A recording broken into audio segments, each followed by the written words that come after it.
সিলেটে অবৈধভাবে ভারতীয় রেড বুল এনার্জি ড্রিঙ্ক আনার অভিযোগে নরসিংদীর সদর উপজেলা আলোকবালী ইউনিয়নের যুবদলের সভাপতি এনামুল হাসানকে গ্রেপ্তার করেছে পুলিশ। এ সময় তার কাছ থেকে বিপুল পরিমাণ অবৈধ ভারতীয় রেড বুল এনার্জি ড্রিঙ্ক জব্দ করা হয়েছে বলে আদালতে দেওয়া পুলিশের নথিতে উল্লেখ করা হয়েছে।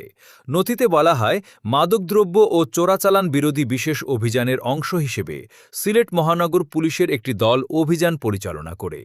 গোপন সংবাদের ভিত্তিতে সিলেটের কোতোয়ালি মডেল থানাধীন সোভানীঘাট এলাকার একটি ফিলিং স্টেশনের সামনে অভিযান চালিয়ে ভারতীয় অবৈধ মালামাল সহ একজনকে আটক করা হয়।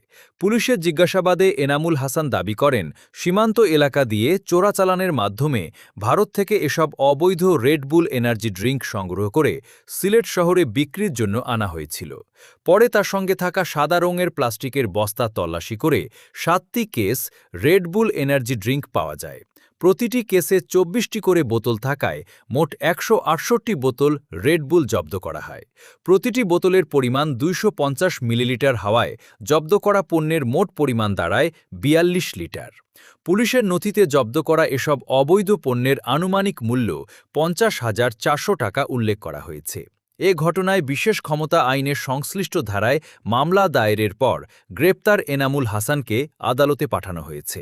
নথিতে আরও উল্লেখ করা হয়েছে, প্রাথমিক তদন্তে তার বিরুদ্ধে চোরাচালানের মাধ্যমে ভারতীয় অবৈধ রেড বুল এনার্জি ড্রিঙ্ক বাংলাদেশে এনে বিভিন্ন স্থানে অবৈধভাবে ক্রয় বিক্রয়ের অভিযোগের তথ্য পাওয়া গেছে।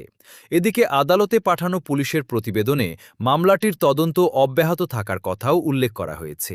এখন এ ঘটনায় জড়িত অন্য কেউ আছে কিনা এবং দীর্ঘদিন ধরে এমন চোরাচালানের সঙ্গে তিনি জড়িত ছিলেন কিনা তদন্তে তা বেরিয়ে আসবে বলে জানিয়েছে সংশ্লিষ্ট কর্তৃপক্ষ।